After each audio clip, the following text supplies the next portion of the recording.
LiSTNR production. Hey, Bension Siebert here with the briefing. We all know how damn hard it is to buy a house in Australia, but every week it seems someone publishes a new report to remind us just how hard. This time it's a data analysis commissioned by the Greens showing an average aged care or disability care worker or an average retail manager in Australia would need to spend more than 2/3 of their income to pay off a mortgage on an average house. Frankly, it's depressing. So today we're talking about solutions. A survey of Australia's top economists and housing market experts released this week found a lot of support for easing planning restrictions. Other popular fixes according to the survey included less generous negative gearing and capital gains tax breaks. We've heard a lot about that before. Replacing stamp duty, building more prefabricated homes, and fast-tracking training for tradies. But there's an elephant in the room. What about all those perfectly good houses just sitting empty across Australia? Could they be part of the solution? Listeners, senior investigative journalist Claudianna Blanco has been digging into the data for us. Claudianna, thanks so much for joining us here. So, how many homes are vacant in Australia? And are these homes vacant all the time, or are they being used for Airbnb, for example? No, not at all. When we're looking at this data, we're talking about actual empty residencies that are sitting there unused. In 2021, there were between 130 and 140,000 idle residencies in Australia. These are dwellings where local government records, health records, tax records, census data over time, and also electricity use data show that a person had resided in the 5 years prior to 2021, but then at 2021, it was completely vacant, like no one was living there. And very important, this data excludes any non-residential properties, so like commercial or vacant lots. It also excludes non-private dwellings or any short-term rentals or holiday homes. And it also presumably excludes any like derelict or severely damaged homes because people were living there in the 5 years previous to when the data was taken. And it's very different to census data. So it's not, who was in their home during census night. And when you think about 130 to 140,000 vacant dwellings around Australia, that seems like a small number. But the truly surprising thing is where these residencies are actually located. Well, tell us about that. Where are most of these empty houses? So there are tens of thousands of these residencies just sitting there in all Australian capital cities. In fact, they're all in the most coveted inner city suburbs. And anybody can go and check this out because it's all in the ABS website. So there's an interactive map and you can zoom in there and have a look for yourself. So just to give you an example of what these numbers are, in New South Wales, there were between 37 and 43,000 inactive dwellings in the whole state. But of these, there were between 24 and 26,000 in Greater Sydney alone. So say like Surrey Hills, Woolloomooloo, North Sydney, Redfern, Neutral Bay, even parts of Parramatta and Northmead, they all had more than 2% of vacant idle residencies. So it's quite significant. If this data was taken in 2021, obviously that was during COVID, does that skew the data somewhat? Yeah, absolutely it does. And we have to really take that into consideration. And also take into consideration all the potential reasons why a property could be sitting there idle. It's not just land banking. The house could have been under renovation or people in hospital or overseas for a long period of time, or it could be deceased estates or under legal family disputes, things like that, or delays in development proposal, for example. But the interesting thing is that these houses were not drawing electricity. So that does suggest that it could be land banking, or at least some of them. And just to explain for our listeners, what does land banking mean? Land banking is when you buy lots of land just to wait for it to rise in price. Okay, so let's zoom out and talk about the whole of Australia. What were the key findings that you got from this data in the capital cities? So in Victoria, there were between 22.5 to 24,500 of these properties. A lot of them were in suburbs like St Kilda, Prahran, Windsor, Albert Park, and Hawthorne. And in these areas specifically, the number or the percentage of idle residencies was more than 2%. It was actually between 2.3 and 3.1%. And in those 4 suburbs that I've just mentioned, there were more than 1,000 inactive dwellings.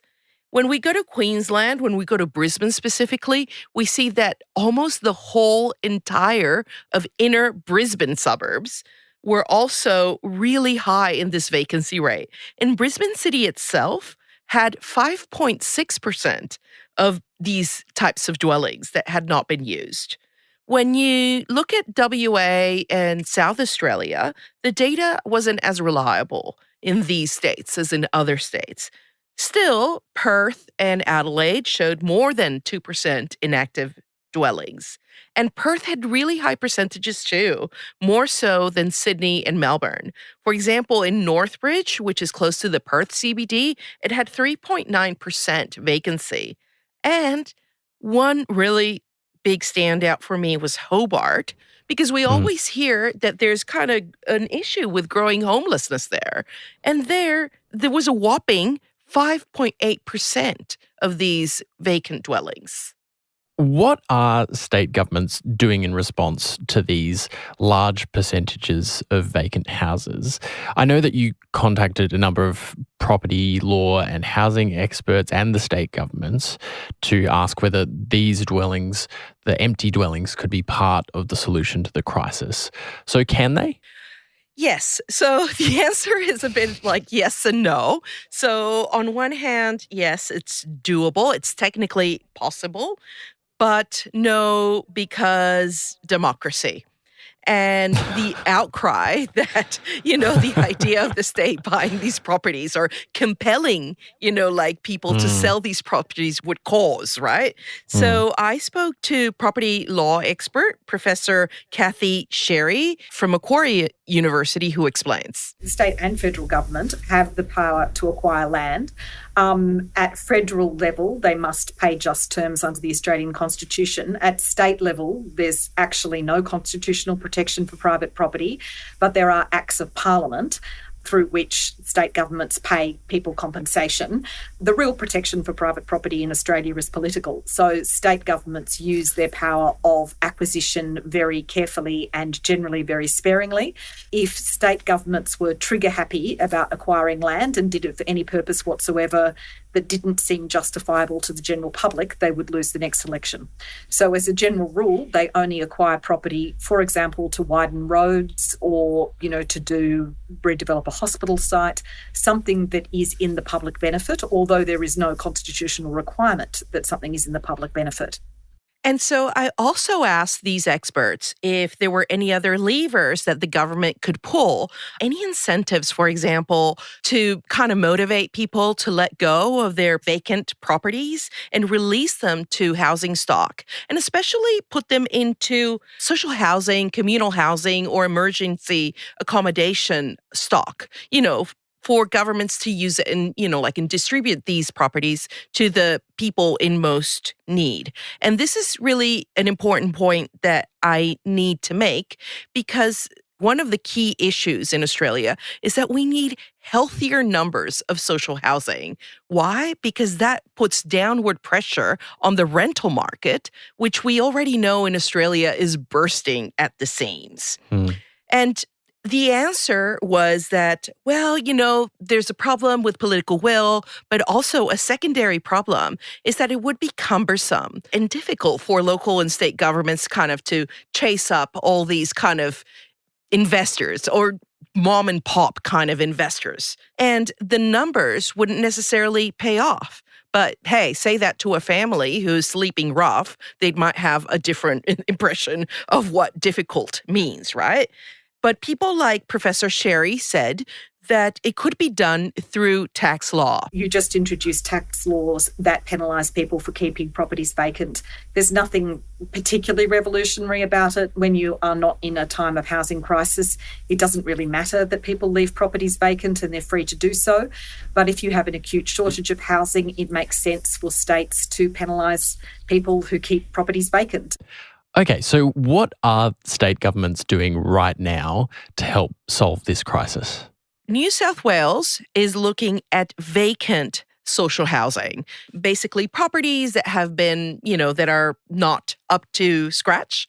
And they've done an audit on all state government owned properties, whether it be social housing and also other infrastructure that they could quickly refurbish, reconvert, and recirculate or make into actual accommodation. Are any of the states or territories actually buying vacant properties? Yes, they are. And actually, this was surprising to me because I had not seen much reporting about this, even though it's been going for quite a while. So since 2021, the Victorian government has enhanced what it calls its spot purchasing program. Basically, they've been buying established homes in both metro and regional areas to tenant out. These houses that are being spot purchased are usually construction projects that are either in progress or ready to build. And maybe something's gone wrong. Maybe they didn't sell or they were struggling to get up or something like that. But they're doing that. And so in some of them are homes that are already built and established, and in some cases not. And WA has been doing some interesting work as well. So they're dabbling into spot purchasing as well. But also they've announced some interesting grants to incentivize people to kind of give up their vacant land. So, for example, they have a $5,000 grant to property owners to put their vacant properties on the long-term rental market, and a $10,000 grant for property owners who have their properties leased out or they're on Airbnb or short-term rentals to put them back into the long-term rental. But of course, all these are Band-Aid solutions. The numbers are too low to make a significant dent into Australia's desperate housing crisis. But they can help those, in direst circumstances. But what all experts told me is that the number one ingredient in this formula needs to be, other than lifting stock availability in social housing, the number one thing is to reform capital gains tax and negative gearing and all those incentives that basically have made a significant chunk of the Australian population into hobby landlords, into mom and pop investors. Because Australia needs to stop seeing housing as an opportunity to generate and create wealth. It needs to see housing for what it is. It's existential for human life. It's a human right. But of course, the suggestion of changing these taxes and these incentives to buy up investment property is what lost Bill Shorten and Labor the 2019 federal election. Do you think that it's politically possible that we'll ever change these incentives? Well, that's hard to say, but definitely everyone has a stake in this. So it depends on voters. Claudianna Blanco there. That's it for this episode of The Briefing, but if you know anyone affected by the housing crisis in Australia, in other words, randomly select anyone you know, we'd love it if you sent them a link to this app. In the meantime, we're always putting extra exclusive content on our Instagram at The Briefing Podcast and on TikTok and YouTube at LiSTNR Newsroom. And we'll be back in your podcast feed from 6 tomorrow morning. I'm Bension Siebert. Catch you next time.